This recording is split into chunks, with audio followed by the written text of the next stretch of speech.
ძალიან საინტერესო გაშლით მოვედი. ეს გაშლა არის იმ ქალბატონებისთვის, რომელი ქალბატონებიც ნადირობთ სხვის კაცებზე. ქალბატონები, რომელიც ვერ ისვენებთ და თქვენ რომ გამწარებული ცხოვრება, გინდათ სხვასაც გაუმწაროთ. რომ არ ხართ ბედნიერი და გინდათ რომ სხვაც იყოს უბედური. ხო და გაშლა მაქვს თქვენთვის. აბა კარგად მომისმინეთ. სად გაგჩეჩავენ, როგორ გაგჩეჩავენ და სადრას გამოგლიჯავენ თუ გადარჩებით.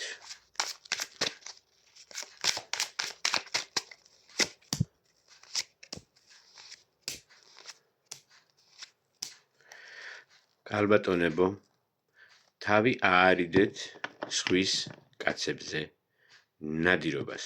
თუ არა სერიოზული პრობლემები გელოდებათ.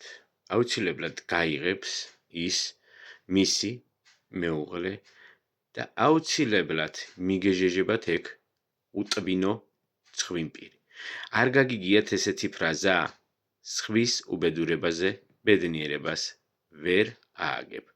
ამიტომ მიაჭირეთ თქვენ ერთ ადგილებს და ამდენი თავისუფალი ადამიანია. წახვალთ, მოხვალთ და აუცილებლად ცოლიანს ან გათხოვილს უნდა ეცეთ. მომწონს, მიყვარს და პრინციპი მაქვს. თუ თქვენ პრინციპს. თქვენ კი ვინც ცხოვრობთ ბედნიერად, გისურვებთ ყველას წინსვლას და წარმატებას.